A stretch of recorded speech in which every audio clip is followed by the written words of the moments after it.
My name is James Rowlands, and in 2015 I started the WNR podcast with my friend Dan White, and for nearly 5 years we have brought you the very best of the network, but it's time for a change. Now we don't just confine ourselves to Vinnie Mac, bringing you AEW, Impact, NJPW and all the latest from the British wrestling scene.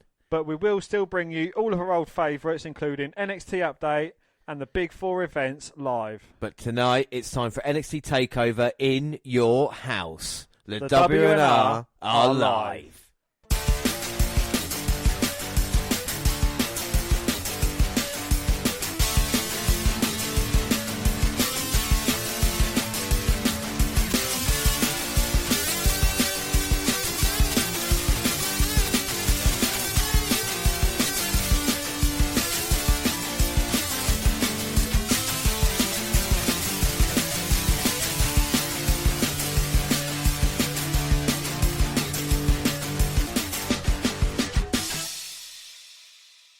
So yes, hello, I am James Rowlands, and as always I am joined by Dan White. And today is the WNR291. It's NXT in your house live.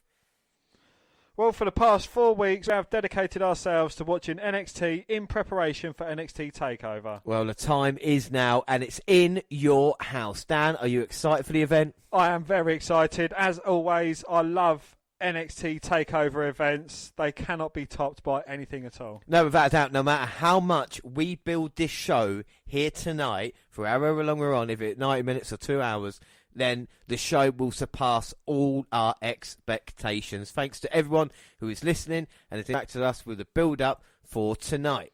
Yes, drop us a comment or a like on Twitter at WWE Network Review. Use a hashtag WNRLive. Yeah, we have so much planned for tonight, including games, news, mass debate, the latest episode of NXT, shout-outs, and an in-depth look at the card. So let's get started with a bit of NXT news. Well, when WWE made a decision to revive the in-your-house branding for Sunday's NXT TakeOver, Triple H, the former superstar turned WWE executive, was caught off guard when it was revealed. The decision came nearly 25 years to the day of the first in-your-house pay-per-view. But according to the vest, the timing was perfect regardless, largely due to the circumstances surrounding the ongoing coronavirus pandemic. Well, first of all, the timing was right on it, the vest told CBS Sports. It just seemed right because right now everybody is home and locked in their house, and now we're doing TakeOver, selling out Barclays Center and selling out Chicago and all these different places. And now we're coming back home to Orlando. Well, it just seemed in your house was very apropos to the moment. When we decided to do it, all of a sudden someone told me, oh, that's really cool. Tuesday's the 25th anniversary. I have no idea about the anniversary or the event, and it worked out great. Well, WWE, but then WWF, used the branding beginning on May 14th, 1995 for pay-per-views outside of major events. Such as Royal Rumble, WrestleMania, SummerSlam and Survivor Series. All told, there were 27 in-your-house events before the final offering aired on February the 14th, 1999. The famous St. Valentine's Day Massacre event, which saw Stone Cold Steve Austin battle Vince McMahon in a steel cage match in the main event, leading to the WWE debut on that night of The Big Show. Yeah, and of course we have had that on the WNR podcast as well. Well, Triple H wrestled on 19 of those cards, having memorable matches with The Rock, Sergeant Slaughter and Austin. He also took part in the infamous Arkansas Hogpen match against Henry O. Godwin, House 5. Those events, Triple H said, are worth a visiting for both fans, new and old. Well, those were fun events, Levesque said. If you've been a fan for a long time, you remember those events. If you have WWE Network or listen to the WNR podcast, you can go back, watch and or listen to big historic matches on in-your-house pay-per-views. They're fun. In this moment right now, with everything going on, everyone needs some fun, nostalgia and comfort foods, I think. Hopefully, and that's what we can bring with this. Well, a little bit of fun and a blast from the past. We sit at home and have some comfort food and just enjoy a night of NXT. The one thing NXT prides itself on is always these takeovers. We always deliver, and hopefully this will be nothing different. So, yeah, like I said, takeover always delivers. What are your thoughts on them bringing back the In Your House events? I think it's brilliant. You know, it is a blast from the past, which we have enjoyed watching on the network. And yeah, I think I'm all for it. I think it's brilliant. Yeah, I think it's brilliant as well. And like all WWE events, there'll be no fans in attendance, as performers are trained to play with reactions to the crowd. This created a different struggle to continue business as usual for both the in-ring workers as well as the promotion. That is especially true for NXT, the brand that the highest percentage of performers still somewhat new to the game.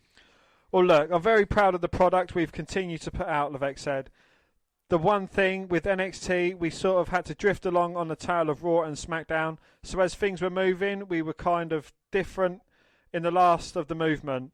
A lot of time, we were kind of scrambling to pick up the chains last and move with it. Well, that was difficult to do. I think Talent has done a remarkable job. I read a quote the other day where Talent said everybody hates doing these empty arena shows. Of course they do. No one wants to wrestle in an empty arena. No one wants to get COVID either. Well, that is very true. That is true, actually, yeah. I don't want to get it. I don't want to get it again. What? What? Well, these empty arena shows are what they are. We feel like it's really important right now in the world for people to be entertained. We've done everything we can from a safety standpoint, from following guidelines to continue putting on a product.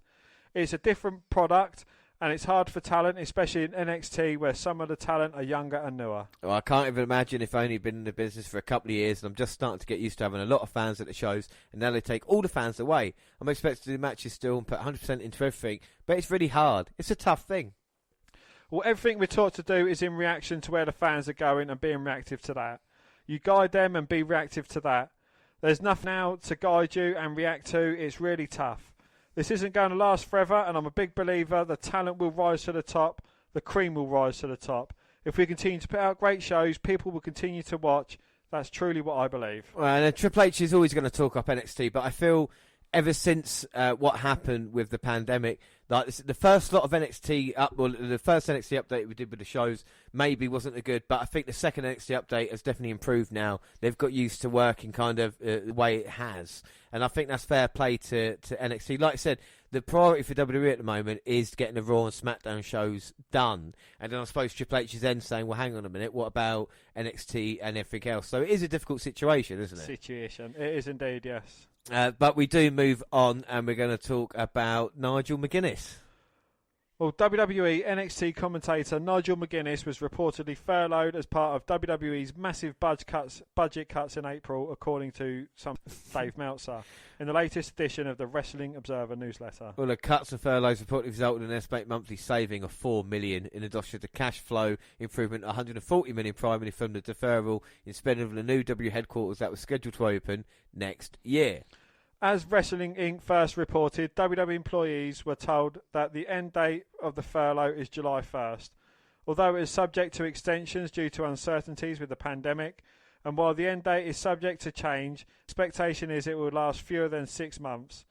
Although WWE noted they reserved the right to extend or terminate the furlough period at their discretion. Well, several WWE producers were furloughed, including Shane Helms, Billy Kidman, Fit Finlay, Mike Rotunda, Pat Buck, Shawn Daivari, Scott Armstrong, Sarah Stock, and Lance Storm. W's long-term director of television, Kerwin Seifels, was also amongst the names furloughed. While furloughed employees will not be receiving a paycheck, WWE to cover health insurance contributions during the furlough period for those enrolled in WWE's health plan, and they will retain their seniority within the company. Well, McGuinness signed with WWE in January 2017. He quickly became the colour commentator for NXT and also provided commentary on 205 Live, Main Event, and NXT UK, and had his own WNR Superstar profile earlier this year. I can tell you which one I'm sure McGuinness is most proud of. Yeah, about that. I mean, it's a horrible time, isn't it, especially for NXT UK, which has kind of just shut down at this moment, and there's nothing else they could do.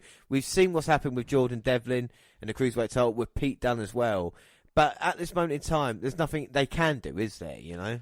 But then, you know, it's through no fault of the performers, it's through no one's fault, it is just due to this pandemic, and you know, with this going on, it is a kind of needs-must thing. Yeah, I mean, it has to be this way at the moment, and then when the travel resumes, I'm sure things will go back to normal. But we've got WWE news. Yes, WWE has begun to work on plans to get fans back at their shows. Well, WrestleVotes is reporting that WWE live event schedule is being rebuilt and discussions on ticket sales are moving forward with plans to implement social distancing guidelines. It's a tricky situation. So it'll be interesting to see how they can pull this off. Well, WrestleVotes also indicated that just anything with fans should not be expected until July. As previously noted, Vince McMahon had been dead set on getting attendance for SummerSlam. However, the city of Boston is not allowing mass gatherings until September at the earliest, so WWE will have to move SummerSlam to a new venue in a different city or delay the show until September if they want fans at the show. One thing that will need to be addressed is COVID-19 testing and face masks.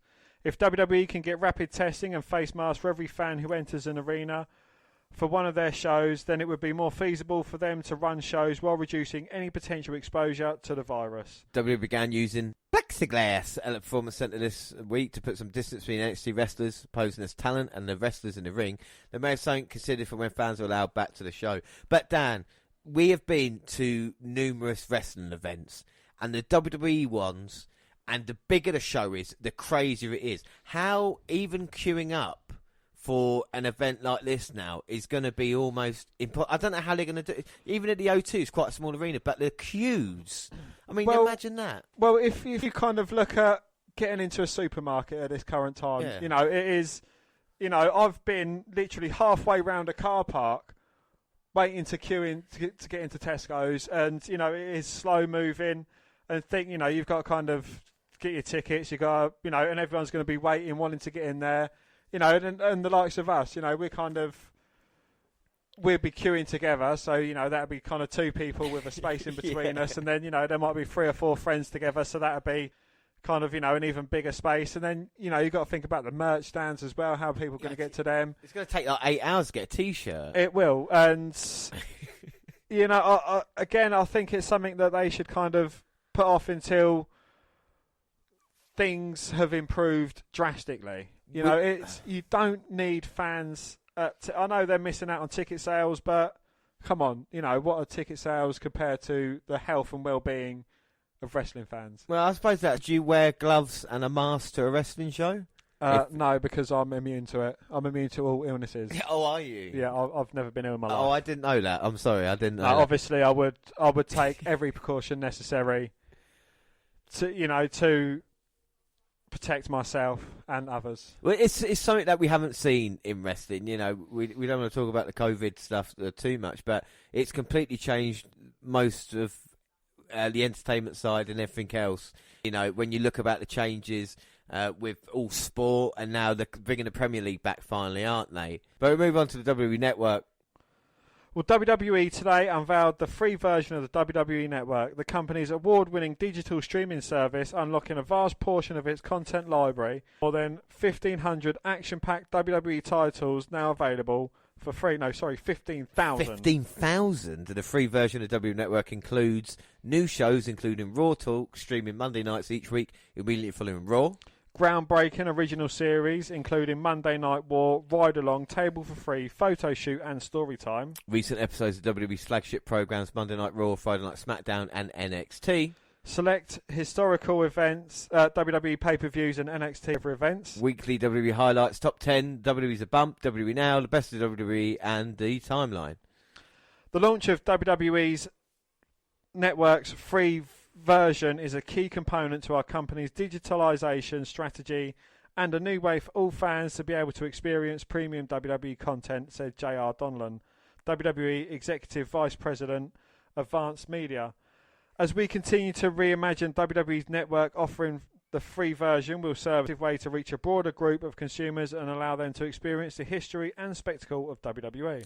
Well, WWE Network's free version is available now. No credit card required to access. Download the WWE app on any device, including TVs, gaming consoles, mobile phones, tablets, and computers. I mean, will you ever pay for the network again? If you can get Rumbles and stuff like that, and all the latest kind of, you know what I mean? You can get like The Last Ride and documentaries. Is there any point paying for the network? No. What to pay for? Unless you're an avid watcher that likes to watch pay-per-views pretty much as live or within the next 3 or 4 months, because I'm sure they're not going to show them, in chronological order like they do SmackDown and Raw. They're going to be kind of delayed by a month or two. Well, I will say NXT has been delayed.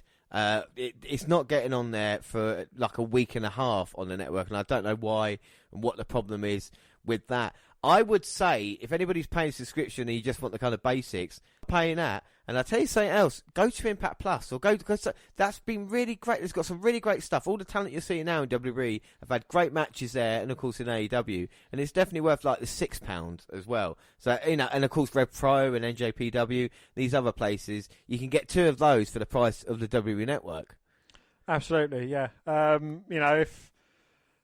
If you're a fan of wrestling and can only kind of afford one streaming service, then yeah, go for Impact. Yeah, go try something a little bit different. You know what I mean? WWE's offering it for free now, so you can still get the kind of basics and then try something else and see how that tickles your fancy.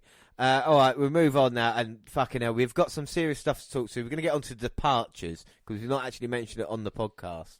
No, the COVID-19 pandemic has managed to wreck the global economy and the lives of millions of people worldwide. The same grim effect have presented itself in WWE. In a shocking turn of events, WWE has released some very important on-screen and off-screen talent in order to manage its financial crisis. Names such as Kurt Angle, Fit Finlay, Drake Maverick, Luke Gallows, Carl Anderson. And they have shockingly made the list, while many of other undercard and mid-card superstars, as well as well-reputed producers, have unfortunately been fired. NXT talent has not survived the cuts. Reported releases are still being provided 30 days of pay, and they are free to do what they want. The current list of superstars and producers fired by the company is as followed. Well, we got Kurt Angle, but Kurt Angle has been seen as a special guest referee on NXT, so there's a chance, obviously, he's still going to have a work relationship with WWE. And Drake Maverick, who has kind of advanced to the final of the tournament as well, so we're not quite sure what's happening with him. And we're going to find out about that in a little bit when we have NXT Update. Can Drake Maverick complete his journey back to WWE? But the people that have been released, Kurt Hall, Carl Anderson, Luke Gallows, Heath Slater, Eric Young, Eric Rowan, EC3, Aiden English, Leo Rush, Sarah Logan, Billy Kidman, Mike Rotunda, Fit Finlay, Lance Storm, Shane Helms, Pat Buck, Davari, Armstrong, Sarah Stock, Mike Chioda, Zack Ryder, Maria Kanellis, Mike Kanellis, Primo and Epico Colon, No Way Jose, Deanna Peruzzo, Rusev, and Alexander Jaksic. Yeah, is there anybody on that list you are sad to see leaving? And I don't think we should say you glad to see them lose their jobs. Sad to see Carl Anderson and Luke Gallows go in. I think they're huge talent. Aiden English as well, even though he was mainly on commentary. Kurt Hawkins, again, not really got behind him. Eric Young, he was rarely seen on telly anyway after that. EC3, I know he's one of your favourites, so you're going to be pissed off. Mm-hmm. Zack Ryder, one of the greatest WrestleMania Intercontinental moments I think we've seen ever. But on the other side, and Rusev as well. Yeah, I think Rusev is the biggest name, I think, to them to go and there. Anderson and Gallows. Yeah, and I think EC3, he's been lighting it up on Twitter, and I cannot wait to see what he does next. Zack Ryder's got a kind of a promotional appeal. And Mike Chioda, longest-serving WWF referee, main event. I remember seeing him refereeing WrestleMania 14, the main event, and it was... like I said, to there for that long, whether he's been furloughed or not, I'm not sure. Everybody else, sometimes it's not a surprise, but WWE haven't been releasing talent, have they? So. Mike and Maria Kanellis, brilliant. Well, I can't, it's a shame because she's pregnant. So you know what I mean? You can release a pregnant woman and a guy providing. But someone who, surprisingly, has managed to avoid the chop. Someone who I know that you're very not keen on. Mojo Rawley. Do you know what? In these times, Mojo has got his own troubles. We've talked about the Gronk having left WWE now and having a bit of attitude, really, at WrestleMania, I'm hearing. That's not going to help Mojo out. Have we seen him recently? No, we haven't. So, again, it's a matter of time. No one wants to, I don't want anybody to lose their jobs. It's a shame. But it was assumed from the get-go by many that once everything settled down, many would get hired back to the company. Tom Colley of Sportskeeda revealed in a report today that the company has listed WWE talents that they want back. Well, the WWE, including what's just happened with Drew Gulak, have a short list prepared of names of people that have been released who they may want to rehire in the future after the coronavirus pandemic is lessened, or at least is so not prevalent that they're able to do that without affecting their bottom line. Yeah, they are people that do not plan to rehire under any circumstances, and people who did choose to leave, and this is why they're not immediately trying to rehire Drew Gulak now. The story with Gulak, we'll get onto that in a second. Even though they have given a new contract and are looking at more legends they want to tie down, including an attempt to get Sting on a new contract, now that it's public knowledge that he's not already on one. Well, sadly, when it comes to the company's third brand, it seems that no talent from NXT is expected to be brought back. At the moment, the short list of people they want to bring back at some point in the future, or at least hope to be able to, does not include anyone who has been released from NXT thus far. Yeah. Well, after uncertainty regarding Drew Gulak's status, he's reportedly re-signed with WWE this week. Dan's friend Dave Meltzer says Gulak has penned a multi-year contract with the company, and the other promoters attempted to contact Gulak during a brief period of time. He was a free agent, but he clearly had a destination in WWE. A new report has emerged that suggests WWE is attempting to re-sign multiple wrestlers released on 15th of April on low-money contracts. That comes via Brian Alvarez on Wrestling Observer, who stated WWE's reached out to several wrestlers let go on Black Wednesday, offering them a fraction of what they earned before to return to the promotion. These renewal offers are apparently so low that almost any of the wrestlers in question will earn more money if they decided to go elsewhere. Well, there is currently no word on who exactly the contracts were offered to, though the situation is still wide open. Most wrestlers' no complete cause don't expire until 15th of July. Deonna Purrazzo has shown up on Impact Wrestling. Yeah, we'll get onto that in just a second. First up, though, we're talking about what do you think of WWE offering low contracts? I mean, isn't that a slap in the face from WWE to do that? It is a slap in the face, but you know they've kind of got a few slaps in the face. It's like, well, you know, we're sacking you, but we may rehire you possibly down the future if we choose to.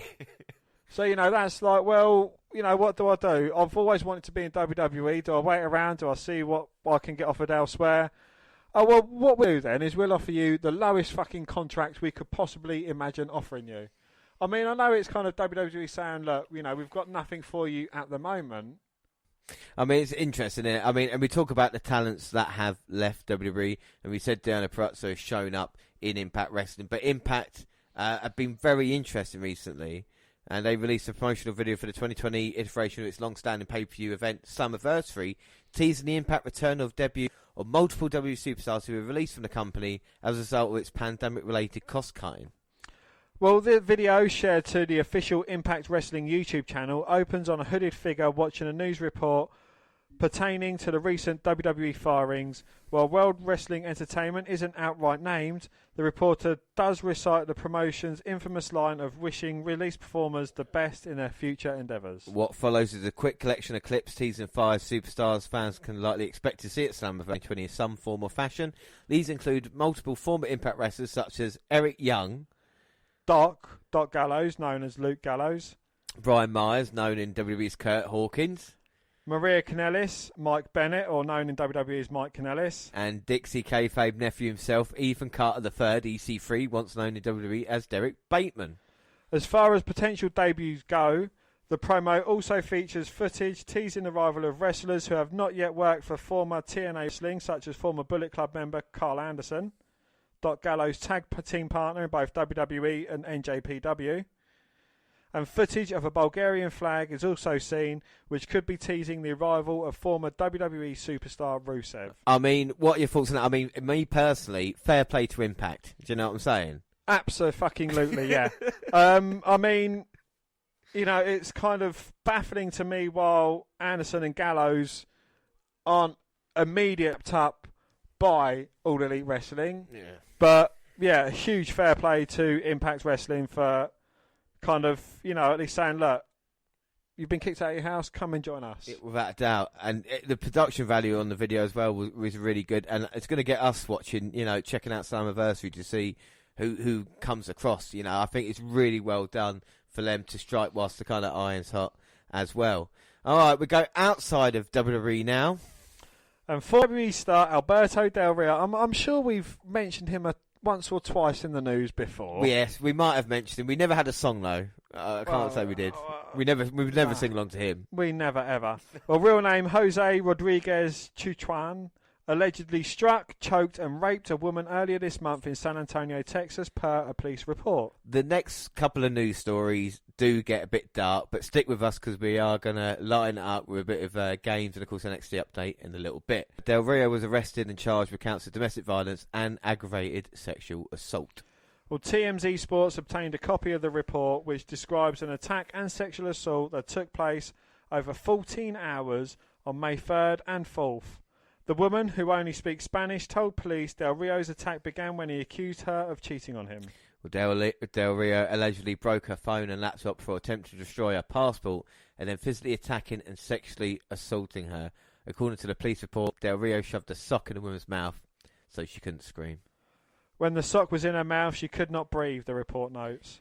Del Rio also allegedly threatening to kidnap her son and drop him off in the middle of the road somewhere, per SBG Antonio. Well, the woman was left woozy and dizzy from the attack.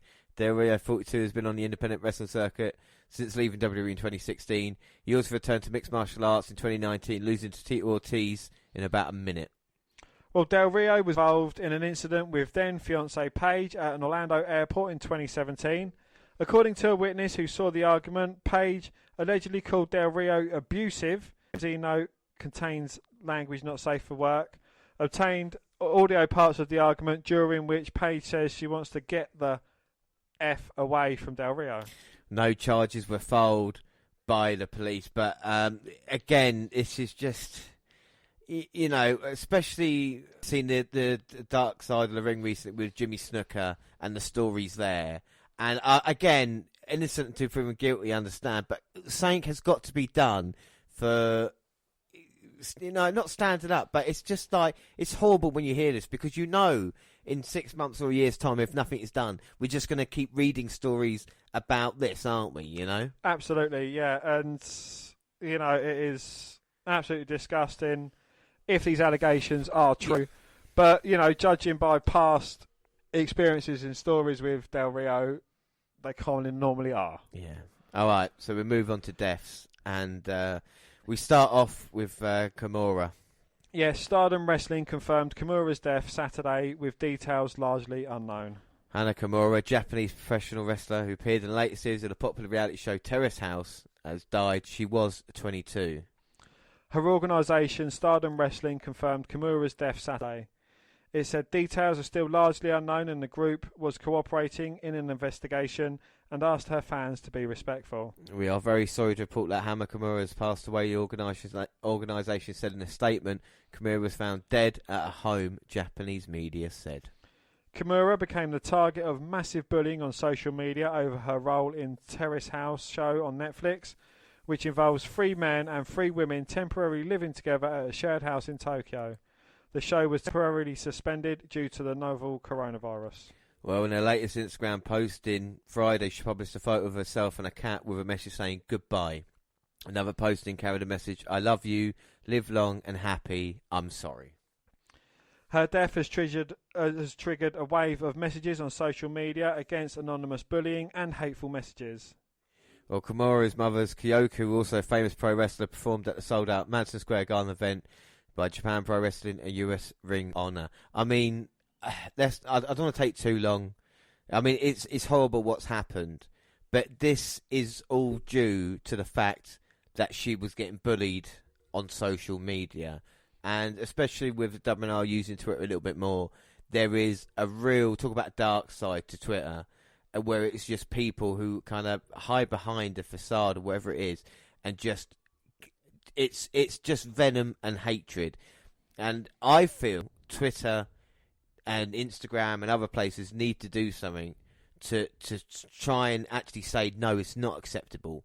If you wouldn't say it in the street, if you wouldn't say it in someone's face, then you can't say it then, you know. I mean, this is the thing. I mean, what are your thoughts? I mean, like I said, we have a laugh and a joke, but when it comes to bullying of, I think, any kind, you know. Absolutely, yeah. Bullying of any kind, you know, so whether they're famous, you know, whether you think, oh, well, she's a wrestler, she takes kind of punishment in the ring, she can take bullying, but it's not, it affects people on so many different levels, and, you know, it is just not right, as you say, you know, it's, you can't write something in a tweet that you wouldn't say to someone's face.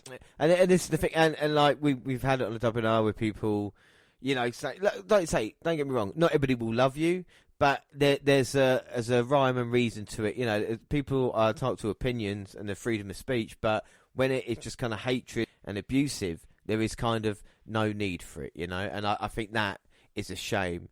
You know, and it doesn't help when you've got someone like Hall of Famer Tammy Lynn Sitch posting on a personal Facebook about Hana Kimura's suicide, where she didn't name her specifically. It's obvious which event she was referring to.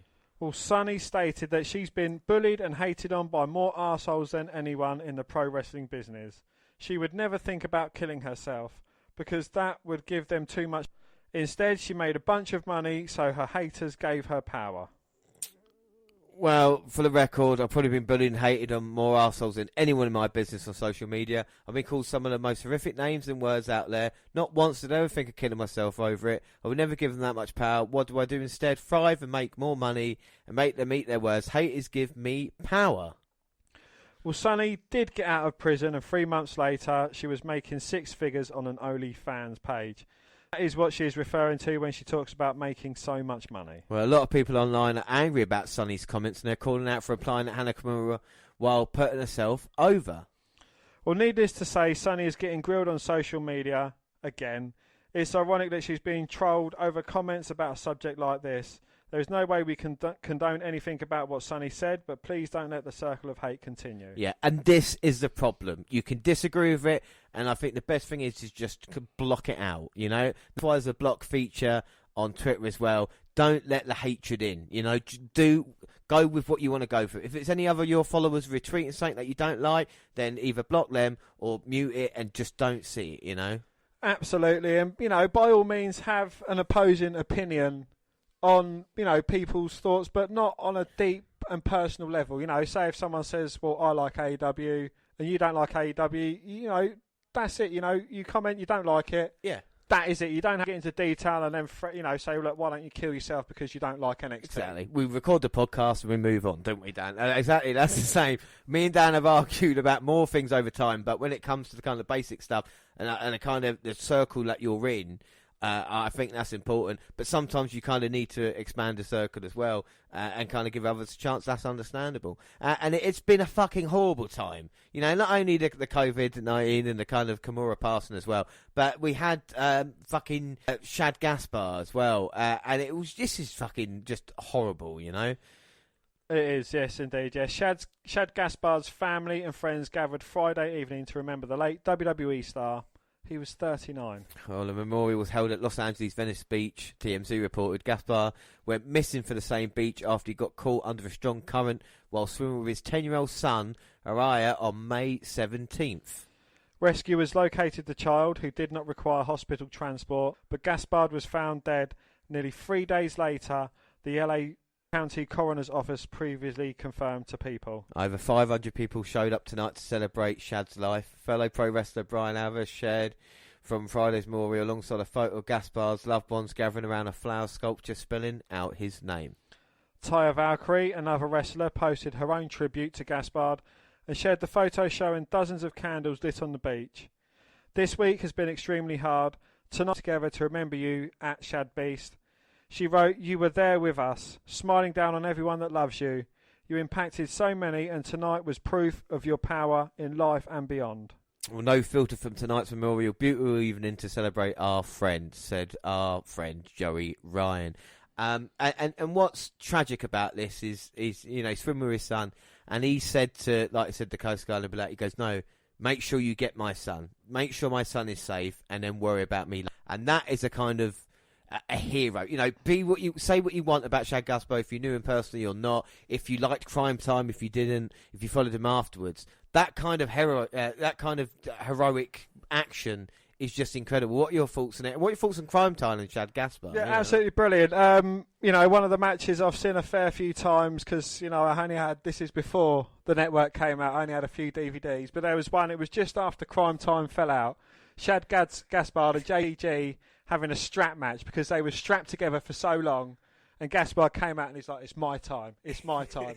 And, you know, just that match, you know, he was on the losing end to his very good friend, Crime Time tag team partner, JTG, but it was, you know, it's a match that kind of, if I had a match to remember Shad Gaspard by, it would be that match. Yeah. Absolutely brilliant match. But, you know, Gaspard, it wasn't only, you know, the way he saved his son, but there's reports that he kind of diffused or broke up an attempted robbery in a shop as well. Also, you know, a huge shout out to, I don't know if you've seen this, but there was a Just Giving page for Gaspard set up by his family, you know, to help his family through this tough time. And there was a huge donation, and it was CTC RIP of $40,000. So, you know, a lot of people are saying it was John Cena from Crime Time C Nation because they kind of joined up together, which is, again, absolutely brilliant. Yeah, I mean, this is the thing, and, you know, we're not going to say here, you know, what we have given to, you know, like I said, the Shad Gaspard Fund, and also to other things that we're going to talk about tonight. And we do retweet this on Twitter as well. So if you do want to go on the links, that is there as well, you know. Like I said, though, not only with the deaths, and not only with, but also recently as well, we've had Black Lives Matter. Now, I'm only going to touch on this recently because I'm not, with WNR, I'm not going to get involved in anything like this. But Jackson Riker has been criticised by fellow WWE superstars for his tweet supporting President Donald Trump during a protest condemning the killing of George Floyd.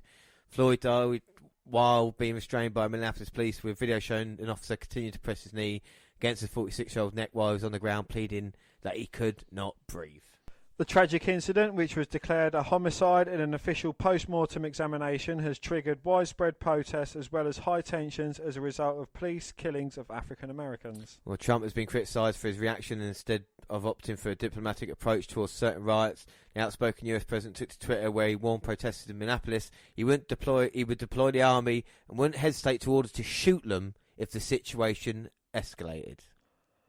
The 73-year-old received fresh criticism on Monday. Police used tear gas against peaceful protesters outside of the White House to grant him a photo opportunity with a Bible on his hand. Riker then took to Twitter where he appeared to be praising Trump in a post that is yet certain to be scripted from his WWE character. But the thing is that we were following this on Twitter, and like I said, Riker, don't use your gimmick to try and make something like that work. But Ricochet said it best. When people are having a go at me, he goes, look, it's about freedom and everybody should be treated equally. So even if people don't agree with what he's saying, he still deserves a chance to say it as opposed to everything else.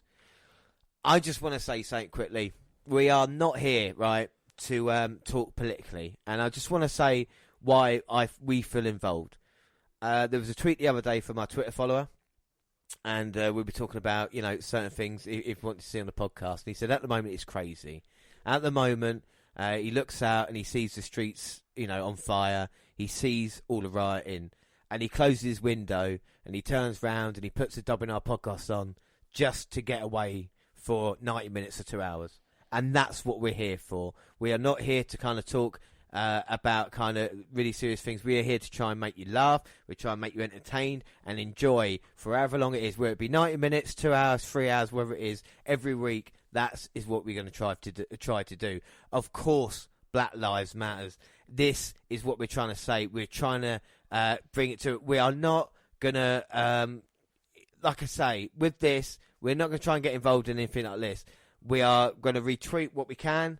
And like I said, we'll support it in our own private way. But this is the thing. The WNR is about our love of professional wrestling. This is what we're trying to do on Twitter. This is what we're trying to do on the podcast now. Of everybody is invited. Everybody. The WNR do not treat people differently for the colour of their skin or, you know, or anything else like this in any single way. Everything said on the podcast between Dan and myself, you know, like I said, it should be seen as kind of comedy as well. And it's horrible to say in these days and day and age that, you know, black lives do matter and everything else like this. It should be simple to say. But the WNR are here to get away from all that. Of course, we stand and support everybody along this. And until it does change, you know, and we are going to be there to just try and move on and try and, you know, like I say, brighten it up, you know. You know, when you were saying that speech, I imagined a big WNR flag lowering behind you, fluttering away in the wind, and, you know, your hair blowing in the breeze, with your hand across your chest. Well, I think it's true, Dan. Yeah, it is 100% true. Yeah. You know, like I said, that's enough of the serious. Like we said, we've got it out the way now. It's been horrible. We are here to try and lighten it up and try and brighten things up. And I don't think there's any better way to try and move on. Of course, we've got so much to do. We're going to run through the card in a little bit. We've got NXT update. We've got the shout-outs. But let's have a few games.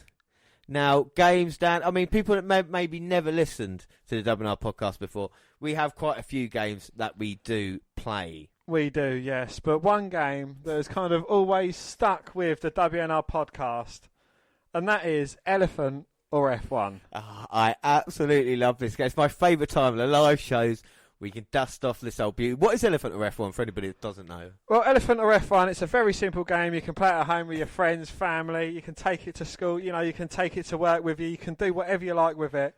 But you just simply make a noise, and I've got two cards in front of me. One says Elephant or one says F1. I look at the cards, I choose one, I make the noise. James has to guess what the noise is and kind of come up with his reasons behind guessing it. And then I reveal the card and show him if he's right or wrong. Without doubt. So this is best of 3, as it always is. And we start off, Dan, please take it away. Whoa. Now, that's a good one to start. And it's weird because we haven't had sport in a long time. And of course, F1's been off. But I've been watching some old stuff the other day on Sky Sports. And I saw Hamilton coming out the pit lane. And I'm pretty sure that is exactly what it sounded like, Dan. James, you are correct. It was an F1 car. But it was Johnny Herbert's 1999 F1 car. Johnny Herbert. Oh, but I get a point for that, though, yeah? You get the point. Right, it was F1. Yeah, so, I mean, like I said, the attention to detail is brilliant. All right, next one, please. Wow. Well, I don't know if you meant to do that or not, but with your action, you had your pockets out and you had your zip undone, and I think you were attempting the elephant. I'm not sure, Dan? It was. Well, I was watching Planet Earth the other day, and I saw a medium-sized female grey elephant, and it was that exact noise. Wow. 2 for 2. I'm on fire, baby. I don't think you have ever got a perfect score in elephant. Or I don't know if that's because I cheat. No, I don't cheat. Do you cheat? No. I cannot confirm nor deny that I may or may not have ever cheated at You Elephant or always F1. seem to retain. I don't know why. Right, let's go for your third and final one. All right, go on.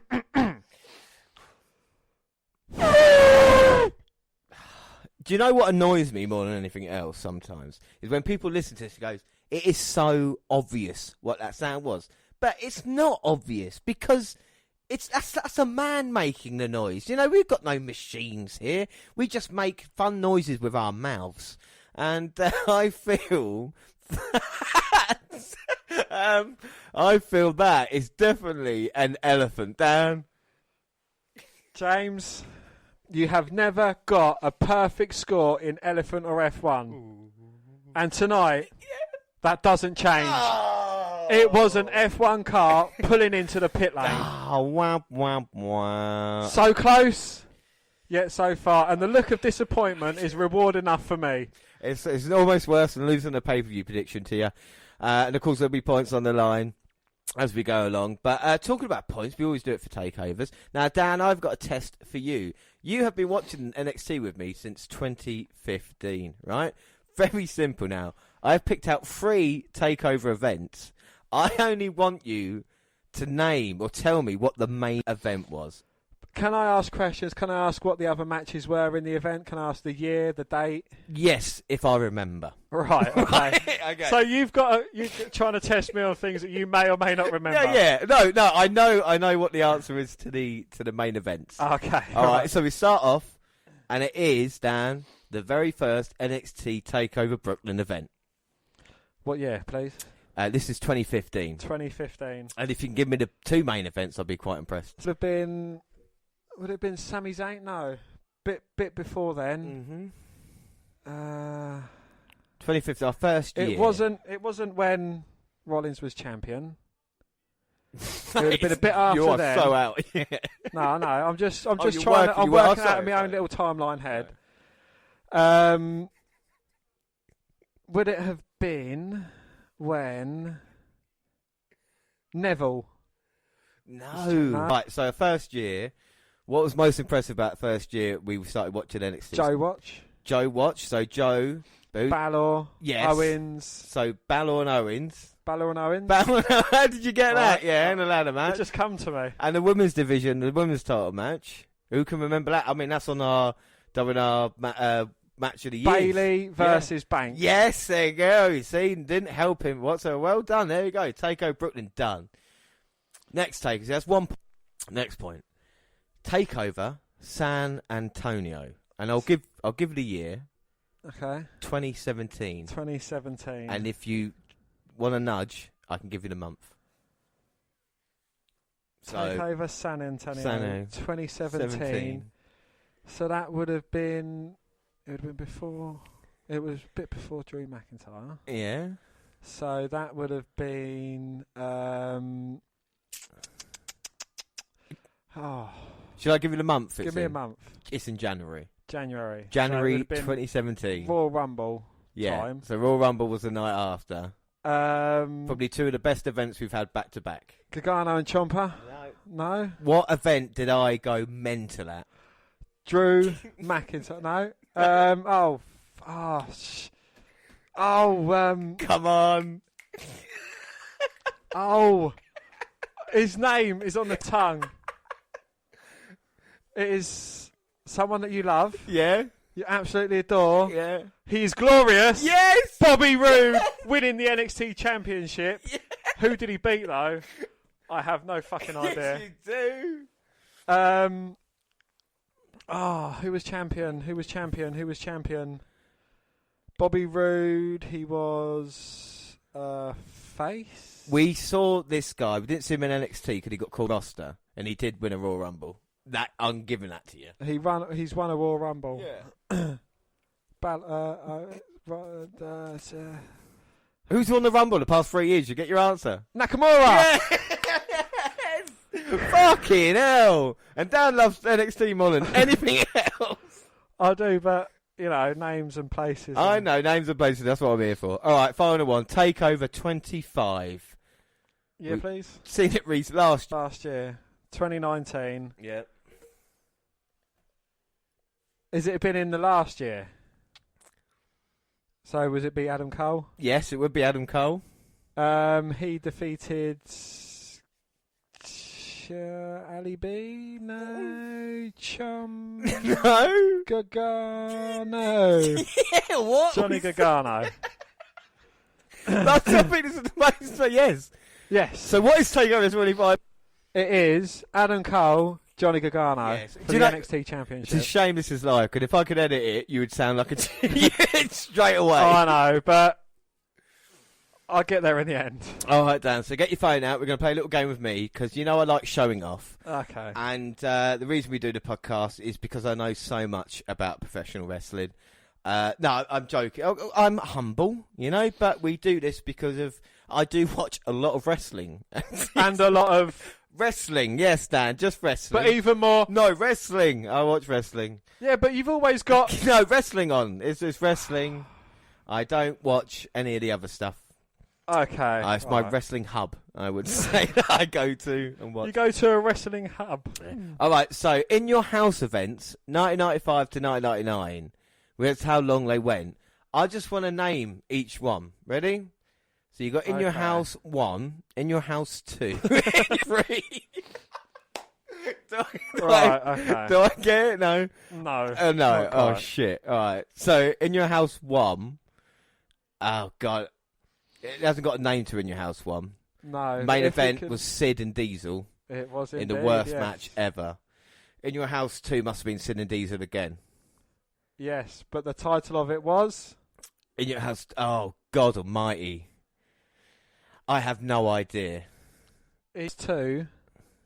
The Lumberjacks. Oh, the Lumberjacks. That's quite smart. In your house 3. Yeah. What was the title to it? It's what your mum does. No, I'm only joking. Triple header. I beg your pardon. Yokozuna and meant to be British Bulldog Warzone Hart versus Shawn Michaels and Diesel. Titles on the line. 3 belts. In Your House 4. What month was In Your House 4? In Your House 4 was October the 22nd. Not sure what the title was of that one. It was retroactively titled The Great White North. So that Bret Hart versus, like, what year were it? Night for Diesel for the title or something like that? No. Diesel Yeah. versus the British Bulldog. Well, no, that was cover. Sorry, I was reading the wrong bit. Yeah, Diesel versus British Bulldog. What, in October? It was supposed to feature Shawn Michaels defending the WWF Intercontinental Championship against Dean Douglas, but Michaels was not physically able to compete on the show and had to forfeit the championship. Right, In Your House 5. I'm struggling here. That's in December. So 5 was Bret Hart versus Bulldog. Yes. Yes, right, okay, we're getting into it now. Seasons beatings. Seasons beatings. All right, 96 is when I come into my own. Right, so 96, so February of 96, that was Bret Hart versus Diesel in a cage. So it was called? It was called Rage in a Cage. Indeed. Yeah. Then we had Mania, and then we had, Good Friends, Better Enemies. It was that indeed, In Your yes. House? And that was Diesel versus Shawn Michaels, of course, for the WWF title. In Your House 8 was Beware the Dog. And that was Shawn Michaels versus British Bulldog for the main event. That came with a weird pin, and it moved on to King of the Ring the next month. And then the following month, you had International Incident, and you had a 6-man tag team match. And it's a really weird combination. It was like Vader, someone, and Ahmed Johnson, Shawn Michaels, and maybe Warrior. And then Vader versus Yokozuna versus someone else. Was it like that? The main event of the show was a 6-man tag team match between the trio referred to as the People's Posse, Michaels, Psycho Sid and Ahmed Johnson against Camp Cornette, Vader, Owen Hart and the British Bulldog. Ah, there you go. Because Ultimate Warrior walked out at WWF at that point in time. All right, so we move on to In Your House 10, and that would have been in September. So that was Mind Games. That's Shawn Michaels versus Mankind then. An extra bonus point for where it was held. Philip! Yeah, the ECW guys there as well. That was 10. In Your House 11 was Buried Alive. The Undertaker versus Mankind in the very first ever Buried Alive match. In 12, that was at Christmas. And it was something like fucking Bret versus Bulldog again. Bret versus someone.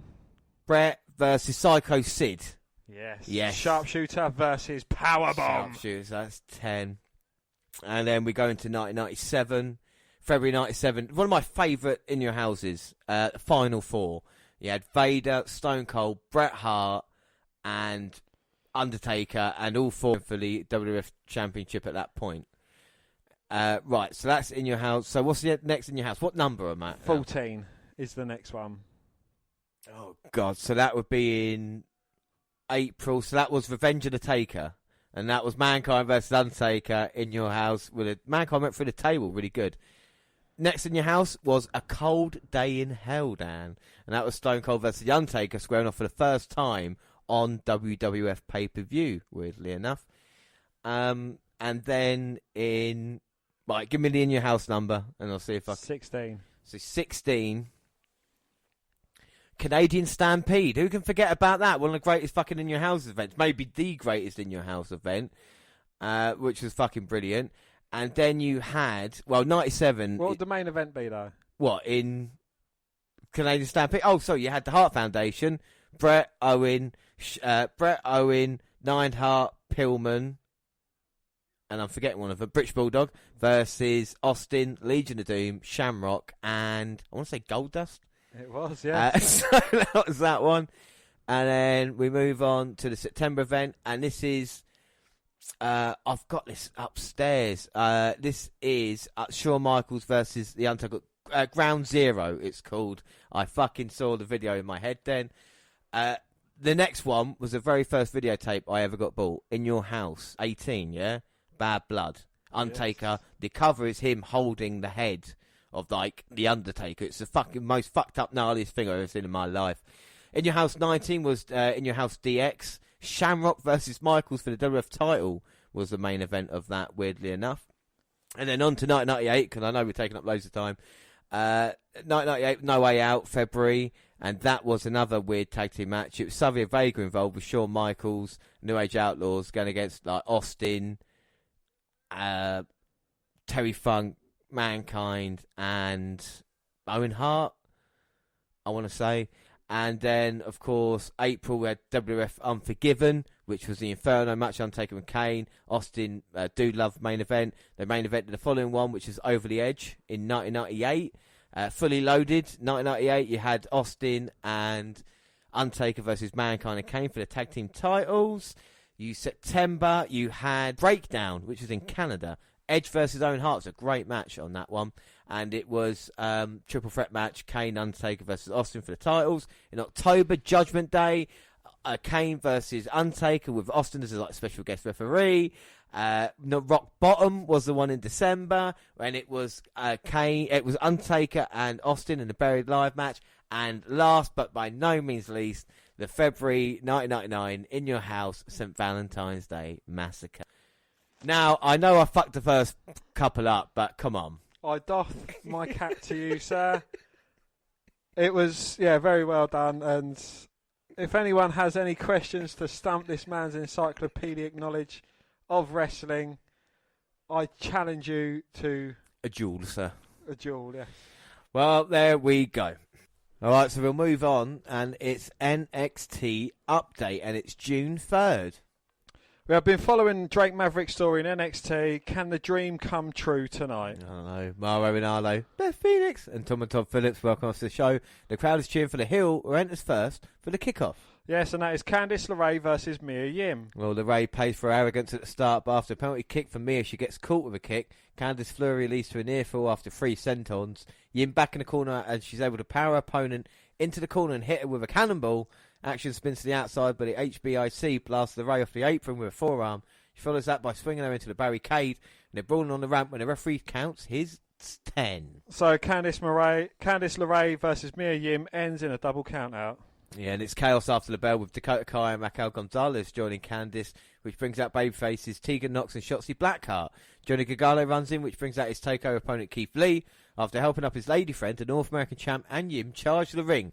The Gargano's bails, and we're informed now that this is a mixed tag as we head to our first commercial. Johnny Gargano and Candice LeRae face off against Mia Yim and Keith Lee. And when we return, Johnny's arguing that he's not dressed to perform. He tells his wife they're leaving. They head up the ramp, but the Limitless One grabs him, presses him over his head, and carries him back to the ring. Well, the ladies start at the bell, and it's all Yim. Candice is reeling, crawling out to the wrong corner for a tag. Soul Food gets 2. But LeRae targets Mia's knee when her husband helps her at the ropes with a distraction. Yim back in it with a running boot in the corner, but Johnny starts drawing with her. The misses recover. LeRae grabs her leg to keep her from tagging, but Mia hits a dragon suplex to cover. Gargano breaks up the pin, but that brings in Keith. And it's all Lee, but when he looks to end it with a spirit bomb, Johnny hits him in the eye with something that sends him down. It's Johnny's car keys. Yim checks on her man, which allows Candice to slip in and roll her up. Yes, in the aftermath, Gargano runs in and stabs the champ in the hand. He grabs the North American title and lays it out as the heels back away. Well, Tommaso Ciampa and Karrion Kross's takeover match gets some hype. Ciampa tells him that on June 7th, Kross will find out that there's special, and then there's Tommaso Ciampa. Mackenzie Mitchell interviews Dexter Lumis and asks him what the odds of Velveteen Dream defeating Adam Cole to become the new NXT champ. He doesn't say anything and walks off only to return with an easel. He's working on something when we go to our next break. Well, earlier today, Mitchell catches Drake Maverick entering the building. He's feeling no pressure because it's either going to be the best day of his life or the worst day of his life. He could become Cruiserweight champion. He could gorge out on the catering because his WWE career is over. That's the beauty of it. Tonight, we find out. Well, we know what we're hoping for. Yeah, without doubt, yeah. Well, the prime target on Velveteen Dream and Adam Cole's backlock brawl is next. It starts with Undisputed Era, including Kyle O'Reilly, picking up the NXT champ on June 1st for a celebration. Meanwhile, the challenger is rollerblading and remembering all his issues with Cole and the Era. Well, the back and forth continues as we see Undisputed toasting Cole's year as champ, and Dream runs down his numbers advantage, his youth, his free count on Cole, etc., and has his ladies bring him his mirror. He dismisses them and talks to the mirror, and the ghost of the prince tells him he's going to win. We get picks from folks like Sam Roberts, Pat McAfee and Drew McIntyre. Then there's a recap of General Manager William Regal booking the match, and that's that. Well, we find out there will be a triple threat to determine the number one contenders for the NXT Tag Team titles. Only Lorcan and Danny Burch face Bobby Fish and Roderick Strong of the Undisputed Era, and a mystery team. Well, we're back with Loomis and Mitchell. Dexter's drawn a caricature that shows him driving off with Roddy's, Kyle O'Reilly and Fish in the back. I guess he's abducting them to make sure Dream versus Cole is one-on-one. Our next match is Tony Nese versus Isaiah Swerve Scott. Swerve is pissed from the attack from Nese that led to his last tournament loss. He's kicking his butt all around the ring until Tony fishhooks his mouth when Swerve tries to whip him into the steps. Nese leaves Scott with a back elbow. After that, they both beat the 10 count. He starts working the heat. We get a body scissors, and they slap and chop each other in it. Swerve gets the top position, but the premier athlete goes for a choke. Scott powers up and turns that into a brainbuster. Well, punches from Scott, but Nese trips him up while running the ropes. He misses a follow-up senton. Swerve sends him to the floor. That sends him crashing into the steel steps. He throws Tony in with a former champ, grabs the ropes and hits him in the throat strike to break. Swerve climbs, but here comes Gentleman with a distraction. Nese uses it to get Scott up for a sunset driver, but gets countered into a sunset flip. That ends it. So Isaiah Swerve Scott beats Tony Nese, who can't catch a break in 2020. I was just about to say that man can't get a win if his life depended on it, bless him. Well, Gallagher rushes in, but Swerve escapes the heels. We see Oni and Danny getting ready for more commercials. Undisputed Era versus Oni Lorcan and Danny Burch versus Breezango. Yeah, Dango is back, and the Fashion Police have a whole astronaut-themed entrance. Philip breaks down the rules, which gives us one member of each team in the ring at all times. Tags only allowed to partners, and no countouts. This is going to be one of those ones that I won't even pretend to be able to keep up with. We go to break with Fish and Strong regrouping outside, while the Brit Brawlers and Breezango have a standoff in the ring. Burch and Breeze are double-teaming Strong when we get back, but Roddy gives as good as he gets. Well, big breaker on Prince Pretty as Fish flattens Burch on the floor. The Era work over to him in the corner while they tag in and out. Burch is back in, which allows Breeze to finally tag Fandango. He's on fire, baby! And almost gets the pin on Strong until Fish breaks it up. Danny gets to his corner and it's Oni's turn to clean house. He's going a little too far, so he's able to catch him and throw him on a bunch of dudes on the floor. Well, then Burch gives him a boost as he flies on the pile. Things get confusing and Drake works. He's trying to settle things down. When we see Dexter Loomis in the crowd, his stare throws off the House of Fashion Police to level Fish.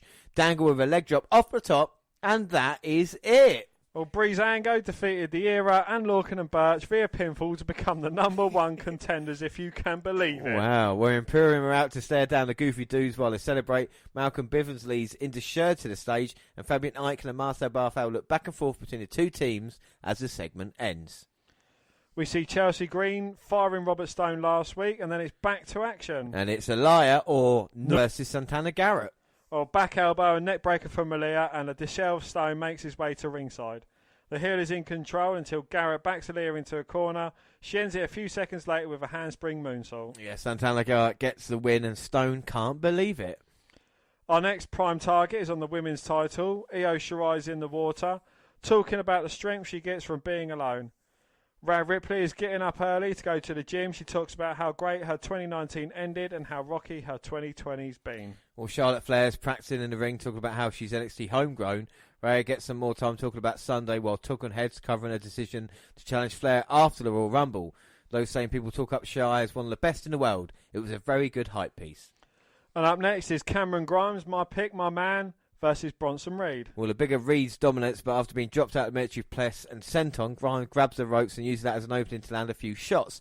Bronson is right back into following a rip into the corner with a hip attack, but when Reed misses a splash of the top, cave in out of nowhere, and that is all she wrote. Well, James, I'd normally say that nothing comes out of nowhere but an RKO, but when it's one of my picks and one of my guys, I think I'm going to allow it for this instance only. The North Carolinian is celebrating when Karrion Kross slides in behind him.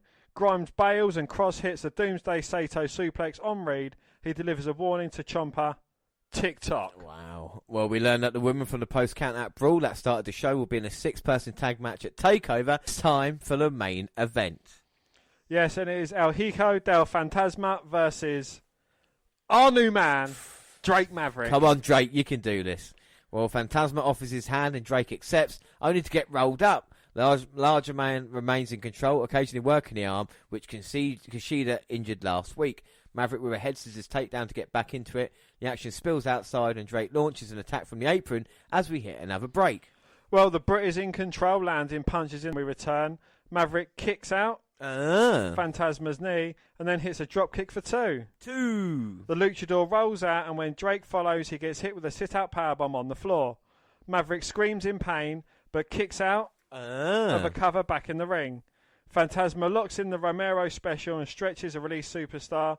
A counter gets 2 on Fantasma, but a backdrop driver on Maverick also almost ends Drake's dream. Well, he manages to kick the knee again on a charge and get into the driver's seat, but he jumps right into a Boston Crab. Drake struggles to the bottom rope, crying about how he'll never quit.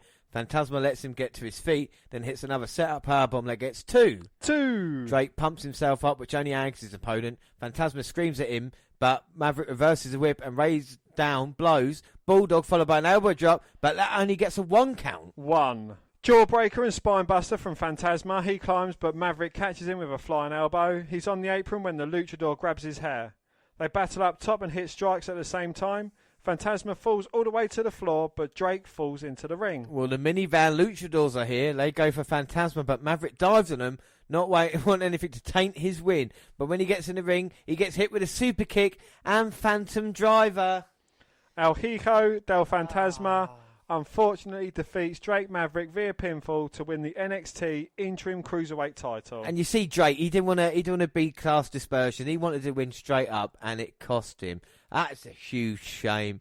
Well, the champ celebrates and leaves. The crowd chant for Drake, who looks in the camera, tells us he loves us and thanks us. He slowly backs out to the applause. The announcers talk about how heartbroken they are. But James, Triple H is here. He's got a contract, and a weeping Drake Maverick signs it. So Drake is with the WWE. My God. I mean, Dan, what are your thoughts on that? I think it's absolutely brilliant. You know, we was expecting Drake Maverick to get the victory and get his contract that way. But I think his heart, determination, and overall spirit kind of got him the respect that he deserved. Well, back on April 15th, WWE released 37 superstars, including Drake Maverick. 9 producers were also furloughed. The releases came after the company announced they would be making cutbacks. The moments after his release, Drake Maverick posted a tearful video on social media in which he announced he would still be the Cruiserweight Championship tournament, and that would give fans everything he could in his last 3 matches. Well, the video quickly developed into a storyline on NXT as Maverick wrestled to keep his job. And while he lost to El Hijo del Fantasma in the final, Spud signed a new contract with a wrestling behemoth to end this week's episode of the Black and Gold brand. But released WWE superstar Leo Rush was upset that WWE would use their release as an angle and voiced his pleasure on social. Well, the man of the hour tweeted, "Man, are they going to hire everyone back then? Kind of a slap in the face to use this as a shoot work, but I guess I'm not surprised. Super happy for anyone getting a job back. But damn, real trauma, and a lot of others were a part of this." Yeah, I mean, it's weird. I mean, we've talked about it. What are your thoughts on the Drake Maverick storyline? Do you think it's fair to the released superstars? It's... I don't know. I think the storyline is a good way of doing it, you know, because it is kind of like a redemption kind of storyline. I don't know if his kind of getting released was actually kayfabe or, you know, what part of it. I think it is kind of untimely to do it when they've released a lot of other superstars, because there's going to be like, well, you know, if I'd have acted like this, could I have saved it, or was it like, you know, just a gimmick all along? Yeah, exactly. Was he actually released? And I think this is the interesting things we're seeing.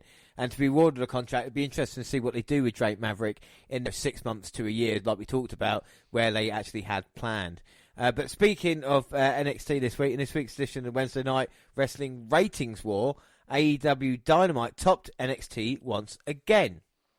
Yes, according to NoDQ.com's Aaron Rift, Dynamite averaged 730,000 viewers during its 2-hour broadcast on TNT, while NXT on USA Network garnered 715,000 viewers. Yeah, so Mike Tyson wasn't present on this week's Dynamite after getting into an altercation with Chris Jericho last week, but AEW still delivered a newsworthy show headlined by Cody successfully defending the TNT Championship against Jungle Boy in his first title defense since beating Lance Archer for the title at Double or Nothing.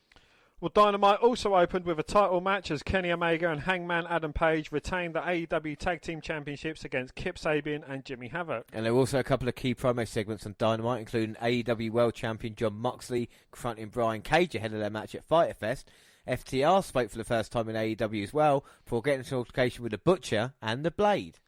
Other notable moments on Dynamite included Chris Jericho defeating Colt Cabana, and Nyla Rose bouncing back from dropping the AEW Women's Championship to Hiraku Shida at Double or Nothing by beating Big Swole. Well, on NXT, the final build for Sunday's NXT Takeover took place, but it was a main event between Phantasma and Drake Maverick for the interim Cruiserweight Championship that truly stole the show. But we ask everybody every week on the WNR podcast, the Twitter poll, what was the better show? Was it AEW or NXT, Dan?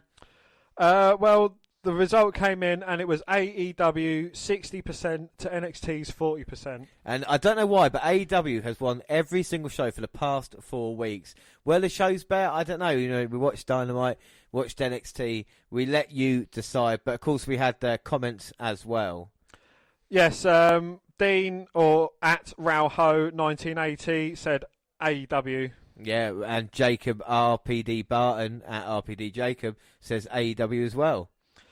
Kevin Cope at Kev4Kfabe said both were really good, but would give the slight edge to AEW. Yeah, so there we go. I mean, it's interesting to see, but AEW kind of, I think, gets it not only in the ratings, but also with the fans. But this is a question. We're going to move on now to our mass debates. Now, Dan, we love masturbating together, don't we? We do, yes. We masturbate quite a bit. Right, so do you want to explain the masturbate for anybody that's never listened before? Well, masturbate, we get 2 subjects. We both pick a subject each, and we kind of have to argue why we think that subject is better, and then the other one either kind of relents to it or they kind of win the debate. Yeah, without a doubt. So what we're going to do, we're going to change it up a little bit because we have got 2 sides, but there's one question I want to ask, and we can go yes or no on this if you want. And this is the thing, is what I've been wanting to know is, do ratings matter? Because we've seen it these past few weeks now, and of course ever since AEW started as well, we were talking about do ratings matter. Dan, do you want to take yes or no when it comes to this one? Yes. You want to say yes, ratings do matter? Yes, ratings do matter. Okay, so if you start me off and tell me why they matter, and then I'll argue point that we're trying to agree on who gets the point of this. Well, just like the Royal Rumble, James, it is all about the numbers. And, you know, if more people are watching the product, it certainly means that more people are invested in it, more people want to see how it turns out. You know, more people are kind of involved in it, and it's just getting more viewers to it. Yeah, but the thing is, does it matter? If AEW have won the ratings war, does that mean you'll look at that as just like say you're a casual fan? Do you look at it and go, oh, I'll tell you what, AEW have got more viewers than NXT or you know, beaten by 30,000. I'm going to watch AEW instead of NXT.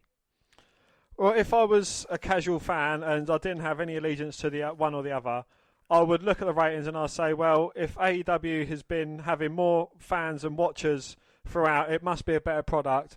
Therefore, it will be worth watching. So do you watch a show just based on people who have watched it as opposed to getting a show that either you like or picking something out for your taste? Personally, I don't know.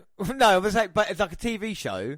Are you watching a TV show because it's getting, like Breaking Bad or whatever it is, Big Bang Theory, because a lot of people are watching that, are people then trying to jump on the bandwagon and say, oh, we're going to watch this because everybody else is?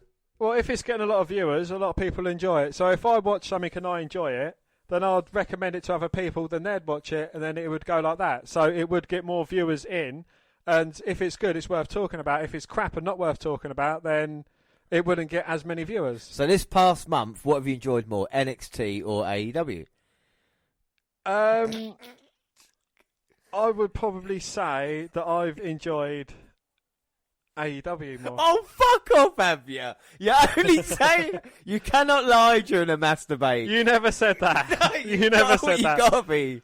No, obviously I've enjoyed NXT more, but it's what I'm more familiar with.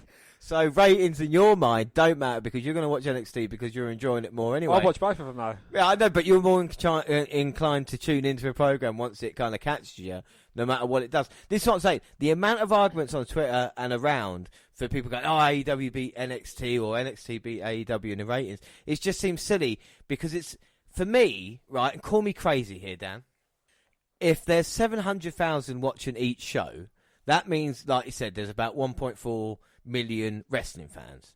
And the ratings for this don't change much week in, week out. So it's the same group of people who are then either, watching the show or not watching it that particular week. So the ratings could fluctuate depending on, I'll watch AEW live this week, and then I'll watch NXT live the following week. But it made me think about wrestling as a whole. Is there that many wrestling fans, right? Because, we get millions and billions and everything like this. But Raw and SmackDown, SmackDown averages like 2 million views, and I think Raw just under. Who's saying the 1.4 million who are watching wrestling on a Wednesday night are not the ones watching it on Monday and Fridays as well? So then you've only got like 600,000 people who are, say, your casual fan, who are watching a program just because of something else. Yeah, I would say that is a very valid point. Do you know but what I it's mean? Nothing to do with the ratings. No, but I'm saying, more. but 1.4 million people, the same amount who watch AEW and NXT, subscribe to the network, or just over and under. So for me, it seems like people arguing over the fact of it. It's the same people, so you all just should kind of come together. Not, I don't think ratings matter just to that. I think there's just you enjoy the show, and you'll be like, okay, we'll watch both next week. Yeah, I would give you that one because I believe that ratings don't matter. If you enjoy a product, it is down to what you think and your own personal feelings. Yeah. I could enjoy something that someone else wouldn't watch, but it's down to what I think. If I enjoy it, I don't care what anyone else thinks. And I don't think most people are allowed to watch what I watch anyway. So you know what I mean? It's different. But our next is a question that you came up with, Dan. Actually, this is one of yours. And what's the question? What's the mass debate? The mass debate. Undisputed Era or Inner Circle? That one? Yeah, why you asked that as a question? That's the one you turn to me and go, I've got a mass debate, and then you go, it is the one I chose. I know, but I've been asleep since then. Why did you choose Undisputed Era or Inner Circle? I mean, we asked if they were the top two heel stables. Why would you either pick these two? Because, again, with the AEW NXT kind of face-off, I wouldn't go with the Elite because I think the Elite's too commercial. But I think with the Inner Circle, they both kind of have similar tendencies and they both kind of got similar ambitions. Yeah. Well, it's interesting. Before we argue with ourselves, who are you going to take anyway? Are you going to take Inner Circle or Undisputed Era? I'll let you choose. I'll go Inner Circle. Yeah, okay. Oh, that's fair enough. All right, so we asked on Twitter about this as well.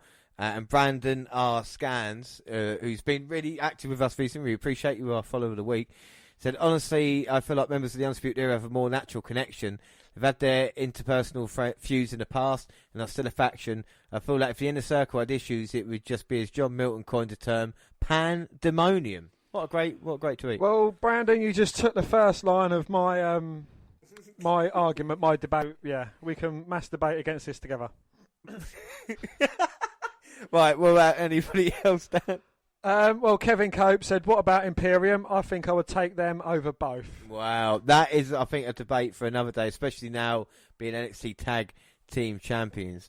Right, so I'll start. Why Undisputed Era or Inner Circle?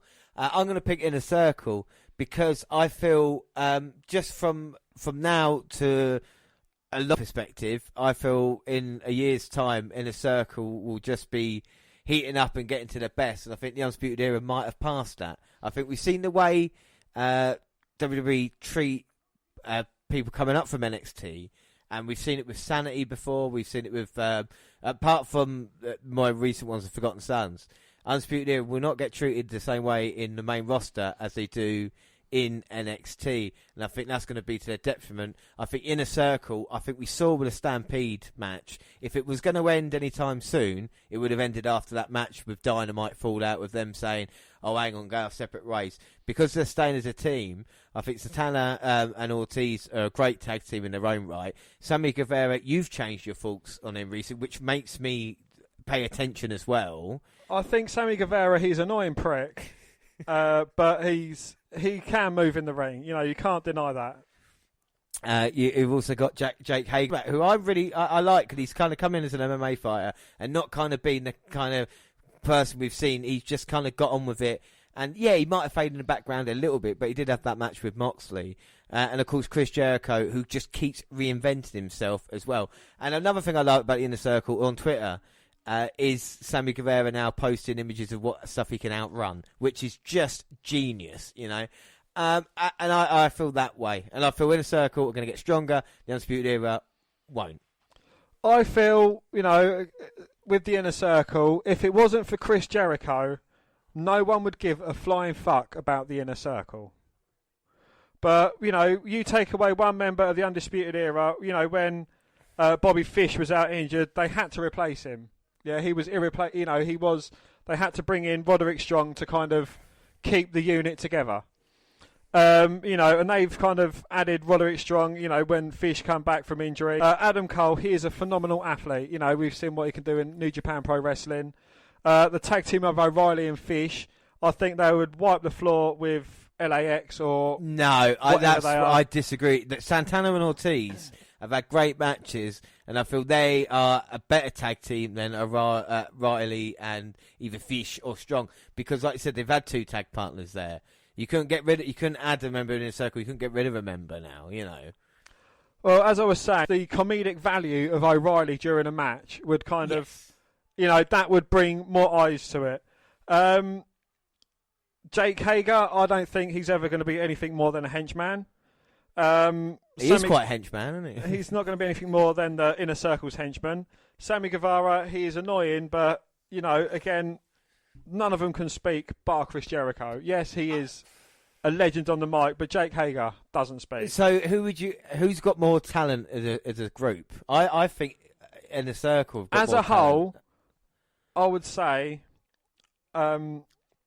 Undisputed Era, because they just gel together. You know, they kind of know which each one's doing, and you know their ambitions and goals. With the Inner Circle, all their ambitions and goals is just focusing around what Chris Jericho wants. Yeah, but with the Undisputed Era, it's like, right, you know, Adam Cole, he's a clear leader. Yes. But, you know, they know, look, we've got a place for you. You're going to be NXT champion. O'Reilly and Fish, we've got a place for you. You're going to be tag team champion. And Roderick Strong, you're going to be the NXT North American champ. That, you know, that is what their ambitions and goals amount to in NXT. You know, when they go up to the main roster, it's going to be world champion, tag team champion, middle title.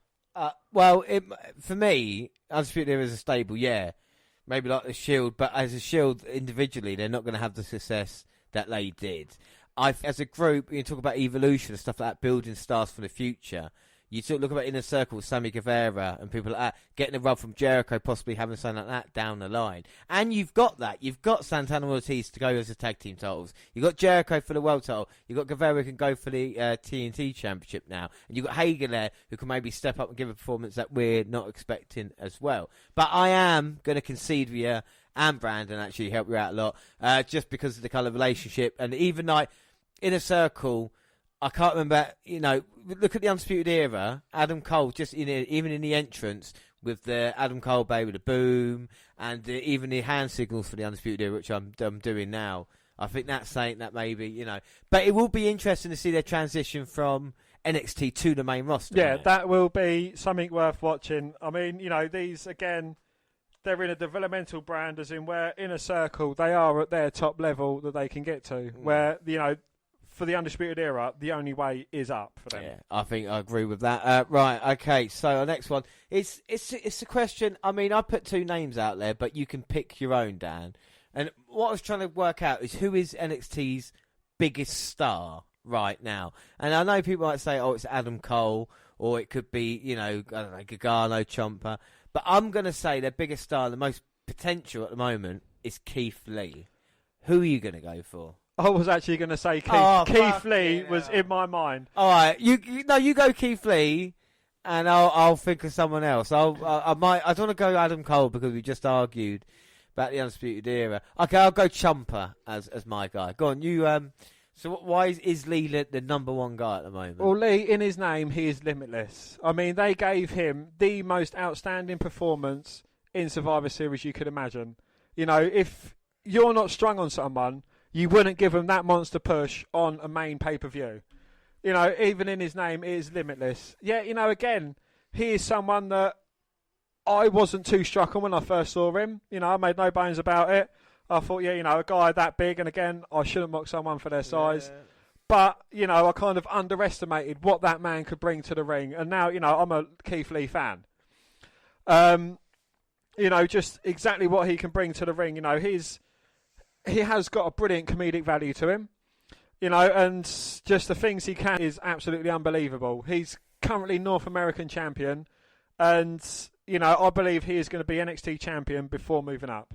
Yeah, I mean, I hope so. Like I say, when you talk about how good Keith Lee is, I think he has potential. I think he is the number one good guy in NXT at the moment. But what you're forgetting about is who is NXT's daddy. Who is the man that says he doesn't want to move up to the main roster because of how much NXT means to him?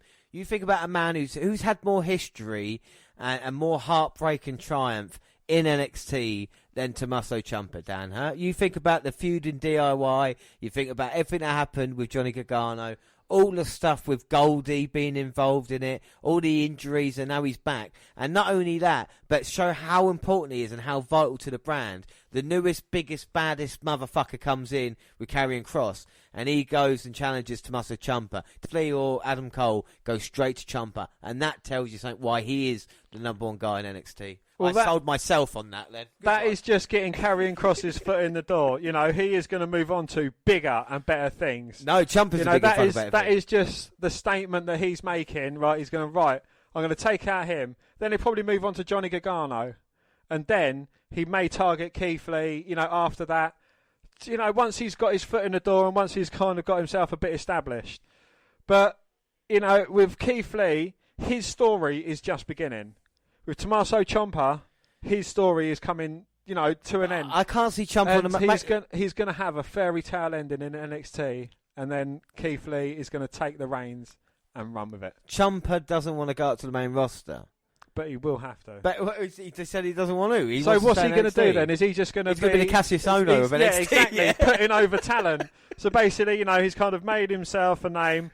He's done doing NXT, and instead of moving up to the main show, he's going to be going, you know, he's just going to be stalwarting and kind of being involved in feuds with everyone who's coming up. But with Keith Lee, you know, he's going to go bang, right, bask in my glory. I'm going to win the NXT North American Championship, win the NXT Championship. I'm going to move up to the main roster. I'm going to start off on the middle title. I'm going to go to the World Championship. And he's just going to keep rising. Do you know what? I think, because I've never got 3 in a row with Elephant or F1. I don't think you ever outright won a mass debate. And I think you're actually going to win one tonight. I think it's 2-1 to you, because I've got to agree, Keith Lee, the potential, he is the number one guy in NXT at this moment in time, number one face. You know, you put crowd there, Lee's going to get the biggest reaction out of everybody. So I got to doff my cap to you, sir. And there you go. That is our mass debate. God, I always get tired after a mass debate. What about you? I'm all sweaty. God almighty. All right, so we've got a couple of things to do. We're going to run through the schedule in a little bit, but we're going to run through the card, and we're going to talk about it all into detail. Now, of course, we've given you an NXT update these past couple of weeks, but we're still going to run through the card. And, of course, we're always looking to NXT in your house. And another thing we did, we went on Twitter and asked people their opinion as well. And we're going to do that first. So it's basically shout-outs. And it's Tommaso Ciampa versus Karrion Kross with Scarlett to start us off. So, Karrion Kross and Tommaso Ciampa, I mean, you know, is this, as I was saying during the mass debate, is this kind of a foot in the door for Karrion Kross? I mean, they can't build someone as a monster, a man who's been beating his opponents in about 30 seconds and having him lose to Tommaso Ciampa. Surely? Well, don't call me Shirley, but this is the thing. The story is, we know Ciampa's history in NXT. We know it's about, when you think of NXT, like I said, you don't think of anybody else but Ciampa. And you've got Karrion Kross who's coming here. And the thing NXT can do and WWE can do when it does it right is present someone as a star. And that is what they've done with Kross. With the entrance and with Scarlett Bordeaux and the kind of even a couple of squashes that we needed, he's not backed down. He's got that look in his eyes again. That crazy look. As you said. I think they should be called Crazy Kross. I don't know why they didn't do that or something. But I feel with this matchup, and I think out of all of them on Twitter as well, this kind of had the most excitement out of all the matches that have been announced, you know. I think it's going to be interesting, but I do see it going one way and one way only in this one, you know. That is it, yeah. We're not going to reveal what we think's going to be the end result. I mean, you know, this is down to our predictions. There's points on the line here, and points mean prizes. Yeah. Well, like I said, but we did ask you for your predictions if you want to, and Brandon Arscan said, I absolutely think Cross should win this match. He's new to the brand, and it would be great to see him beat someone who held the NXT Championship for 237 days. Love the little fact there as well. Absolutely, yeah. Well done, Brandon. Lorenzo Garcia says, I think this will obviously be longer than a squash match, but I think it'll be one of the most back-and-forth type matches we've seen in a long time. Imagine the ending sequence of Rollins v McIntyre from Money in the Bank, but the whole match is just that. This could be match of the night. And honestly, I feel that's very similar. That could be, you know, exactly how it goes. At Tim412 Taylor or Tim Schiffwalter said there will be one of two matches that will steal the show. Karrion Kross will win, definitely. Kevin Cope says this could be the show stealer. Kross has been in nothing but squash matches since his debut. This match should show NXT fans what he's really capable of. And Ciampa gives it every time he steps in the ring. I can't wait for this one. At KK Kid 60, Kevin Kidd said this will be an epic match.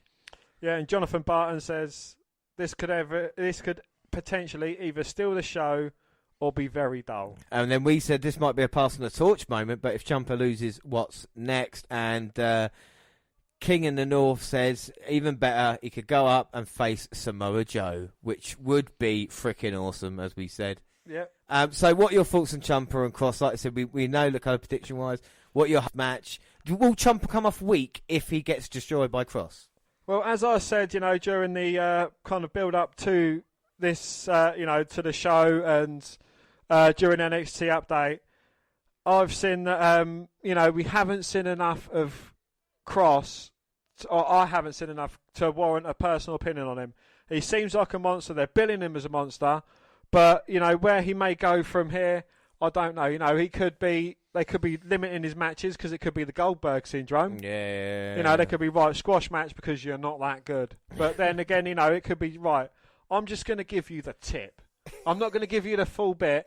I am just going to give you the tip and show you just partly what I'm capable of doing to you. We are getting closer and closer to Takeover, and you can actually feel the excitement in the air as well as you get to it. There is nothing like a Takeover, and I like I say, I absolutely love doing the live pre-shows as well. It's been great. We've got up next NXT North American Championship, the number one guy in NXT, Keith Lee, going against the former heartthrob. You talk about two heartthrobs of NXT, Keith Lee, Johnny Gargano. This should be some match, Dan, shouldn't it?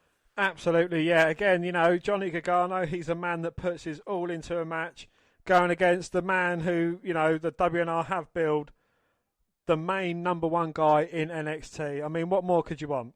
No, I don't think you can need anything. I think the only problem may be if Johnny is working heel maybe a little bit and against a bigger man, and see Lee kind of taking it there. I just hope it's kind of move for move in that way, and they just kind of go for it. I think these two guys could put on a real fucking... You talk about show stealer, stuff Lee and Gargano could do, I think could be immense, you know. Absolutely, and Jordan Romano agrees with you. At Romano WWE says, probably the match I'm most looking forward to. Two of the best, and I'm sure they'll tear the house down.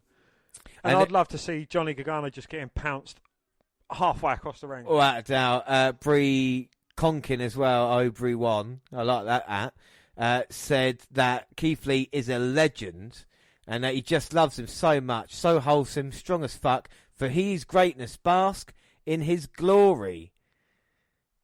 And then even better than that as well, this is what makes me laugh, because he also said, my daughter and I played a theme song, or we did on the way to kindergarten before the pandemic hit, and we talk about playing like a Nakamura and Rude. That must be awesome in your car with your kid and you're basking in his glory, you know, it's brilliant. Just bask in his glory. So, like I said, hopefully they give it time.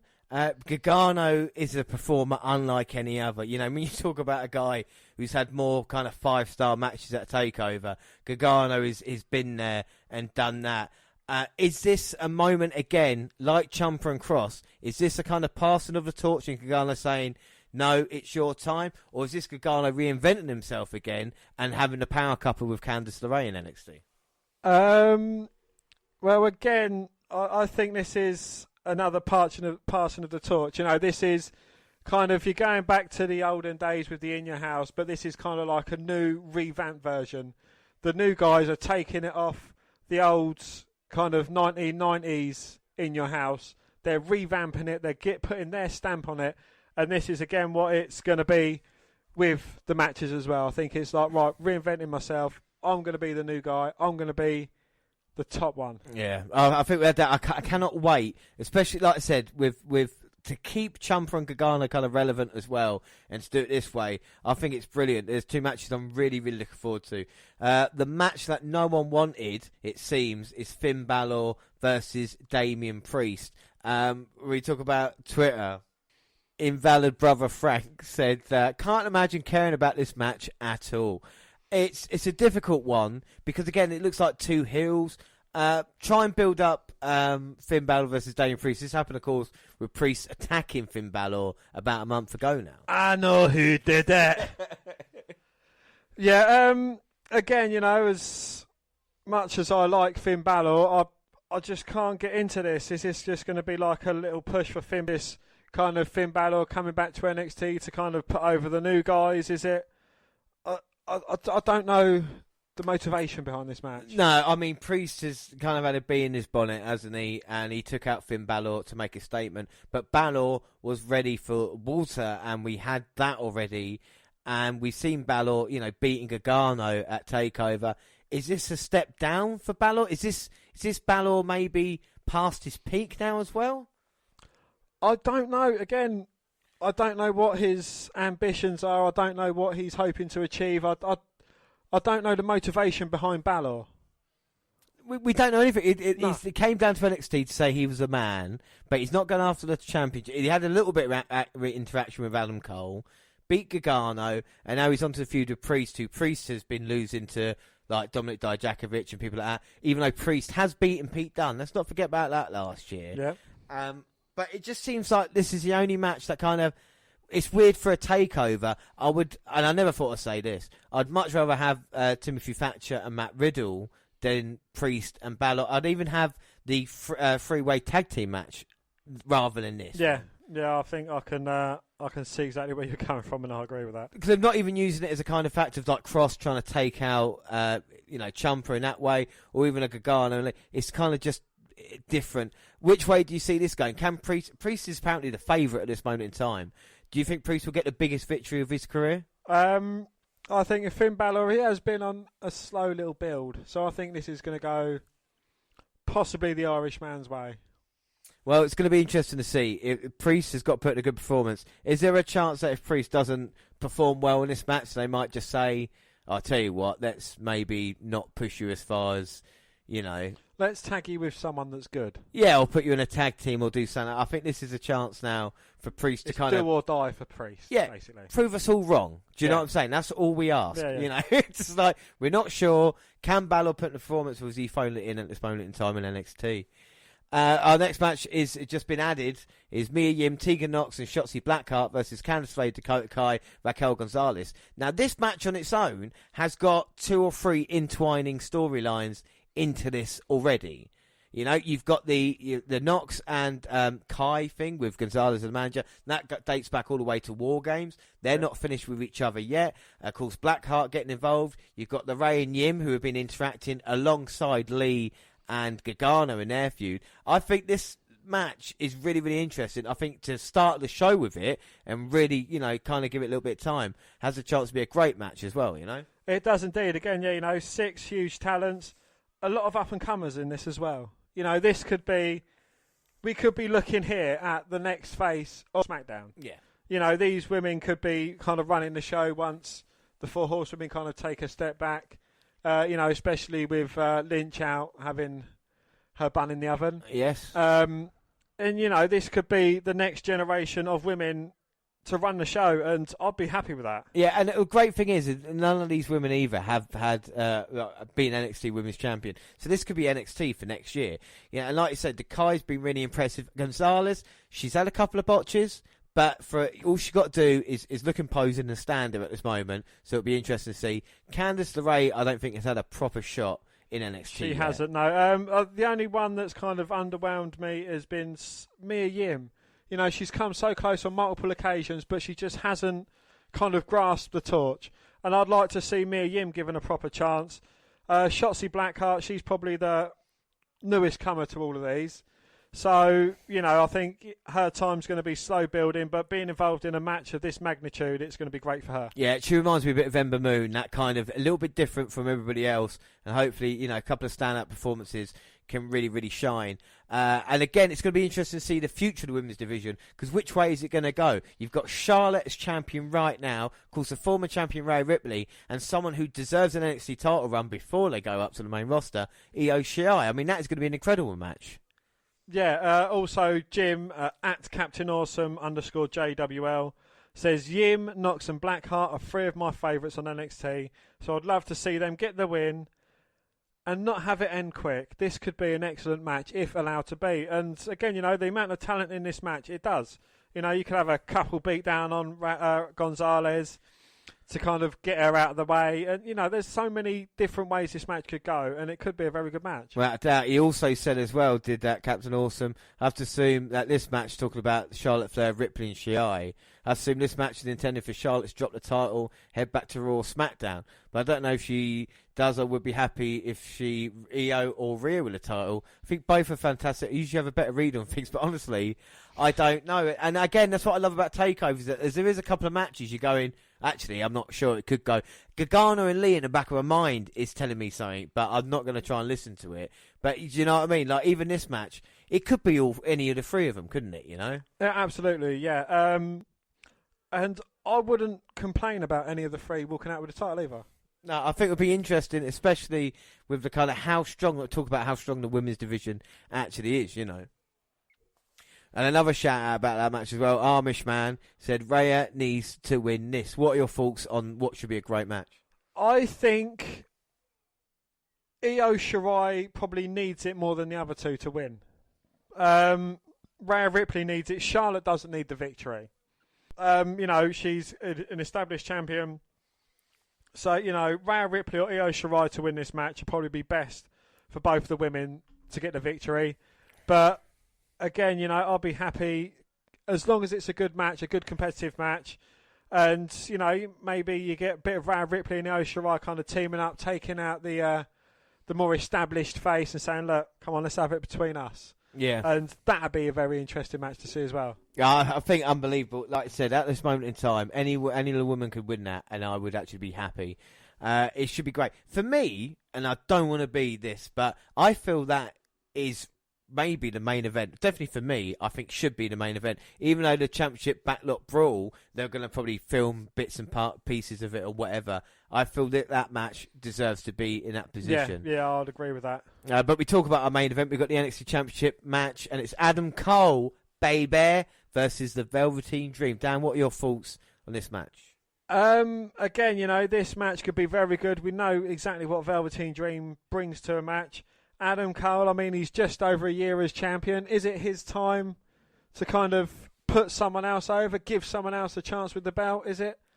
I don't know. You know, what does he want? Do you know what? If this happened before, you know, anything was said about the Velveteen Dream, like I said, innocent until proven guilty, I would have thought this is a foregone conclusion. But after the kind of screwy finish we saw in NXT leading to this, I don't know. And Cole, for me, if Undisputed Era go up, need to go up in one go, and maybe after like a SummerSlam or something like that, making an impact. Or a Survivor Series. Do you know what I mean? Or something like that. I don't know if going up at this moment in time, I mean, imagine the crowd reaction when they finally do hit the main roster, and kind of, I think that's what's been affected this year.